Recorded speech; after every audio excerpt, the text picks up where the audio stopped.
Why was the 1970 Plymouth Superbird so unique? And why is it still talked about today? This car wasn't just another muscle car, it was a game changer. Designed for NASCAR domination, the Superbird turned heads with its outrageous look and unmatched performance. With a massive rear wing and a powerful engine, it took the track by storm, helping Richard Petty secure victory after victory.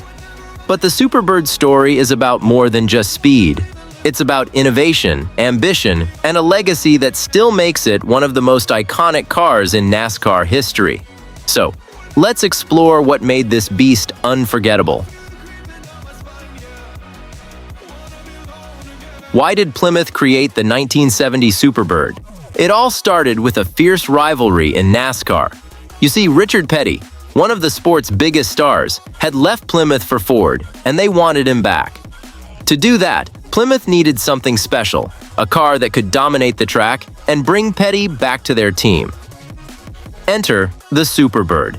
Its design was inspired by the Dodge Charger Daytona, which had already proven to be a winner. But Plymouth took it a step further, with a unique nose cone and a massive rear wing that looked like something straight out of a sci-fi movie. These weren't just for show. They gave the car a serious edge on the track by improving its aerodynamics, making it faster and more stable at high speeds. The Superbird wasn't just a car, it was a statement. It was Plymouth's way of saying, "We're here to win." And with Richard Petty behind the wheel, that's exactly what they did. The 1970 Plymouth Superbird didn't just look wild. Its design was a breakthrough in automotive aerodynamics. With a sleek 20-inch extended nose and a smoothed-out rear window, this car was built to slice through the air and reduce drag, giving it an edge on the racetrack. But let's be honest, the real star of the show was that massive 24-inch rear wing. It wasn't just for show. That wing played a huge role in keeping the Superbird stable at high speeds. By providing incredible downforce, the wing helped the car stay glued to the track, especially on those long, fast NASCAR straights. While other cars struggled with control at high speeds, the Superbird's design kept it steady and fast. This wasn't just about winning races, it was about pushing the limits of what a car could do. Plymouth's bold design choices with the Superbird changed the game, proving that aerodynamics were just as important as raw power when it came to building a true racing legend.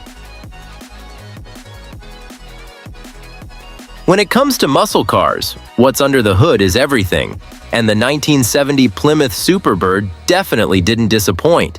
This car was an absolute beast. It offered 3 engine options, each one more powerful than the last.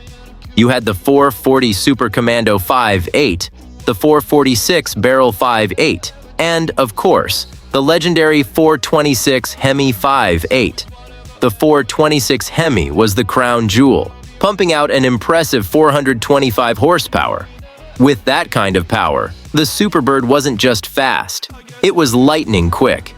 This car could rocket from 0 to 60 miles per hour in just 5.5 seconds, which, for its time, was nothing short of mind-blowing. Whether on the track or the streets, the Superbird had the muscle to back up its bold looks. It wasn't just built to turn heads, it was built to leave everything else in the dust. The combination of raw power and innovative design made the Superbird a true standout in the world of muscle cars. In 1970, the Plymouth Superbird wasn't just competing, it was dominating. Richard Petty, driving the famous number 43 Superbird, took home an unbelievable 18 wins that season. The car's unique design and raw power made it nearly untouchable on the track. With that long nose, massive rear wing, and powerful engine, the Superbird had an edge that left other cars struggling to keep up. It wasn't just fast, it was stable at high speeds, something that gave Petty a huge advantage. The car stuck to the track like glue, while its competitors were just trying to stay in control. That season, the Superbird wasn't just another race car, it was a full-on game changer. Petty's incredible success made sure that the Superbird would go down in history, not just as a car that looked cool, but as one that truly dominated NASCAR. Even today, it's remembered as one of the greatest race cars ever built.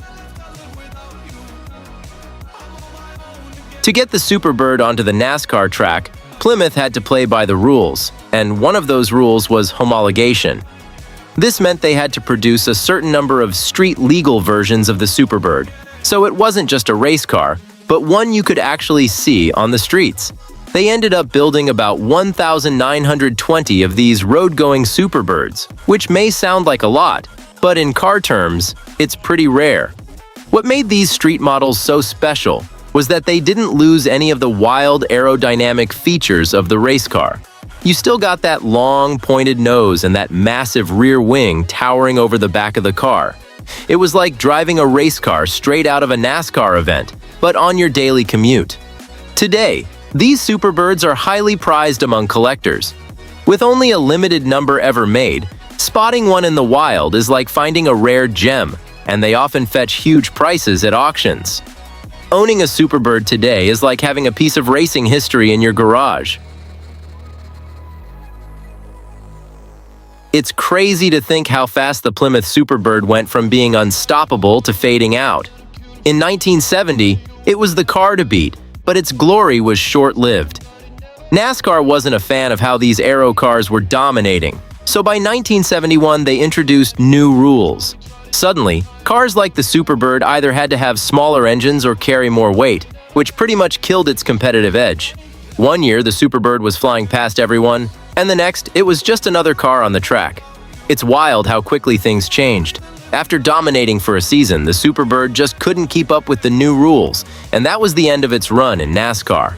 It might have been a one-hit wonder on the track, but what a hit it was.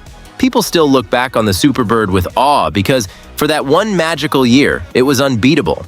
Its time in the spotlight may have been short, but its legacy, that's something that's lasted for decades. The Plymouth Superbird wasn't just a race car, it became a full-blown cultural icon. With its wild design and massive rear wing, it stood out in a way no other car did. It wasn't just about speed. The Superbird was a statement. People couldn't help but notice it, and even if you weren't into racing, you knew this car was something special. Its connection to Richard Petty, one of the biggest names in NASCAR, only added to its legendary status. And it didn't stop there. The Superbird made its way into movies, TV shows, and even toy collections, becoming a symbol of the muscle car era. That bold look, combined with its engineering brilliance, made it a fan favorite on and off the track. Today, the Superbird is still celebrated as one of the most iconic cars in automotive history. Whether you're a car enthusiast or just appreciate cool design, the Superbird is one of those cars that people will never forget. It's a true legend that left a lasting impact on car culture. When it comes to classic cars, the 1970 Plymouth Superbird is like the ultimate prize. Today, it's one of the most sought-after collector's items in the world of muscle cars. With less than 2,000 ever built, finding a Superbird in good condition is like striking gold. But it's not just the rarity that has people shelling out six figures at auctions. It's everything the Superbird stands for. This car is a symbol of an era when muscle cars were wild, daring, and full of attitude. Its unique design, powerful performance, and connection to legends like Richard Petty have only made it more desirable over time. For car enthusiasts, owning a Superbird is like having a piece of history sitting in the garage. It's not just a car, it's a legend. Even decades later, the Superbird's legacy continues to grow, making it one of the most prized and valuable muscle cars around. And that's why the 1970 Plymouth Superbird remains a legend, both on the track and in car culture. If you enjoyed learning about this iconic muscle car, make sure to hit that subscribe button for more deep dives into the greatest rides in automotive history, right here on Revid Rides. Don't forget to like the video and drop a comment with your favorite classic car. We'd love to hear from you.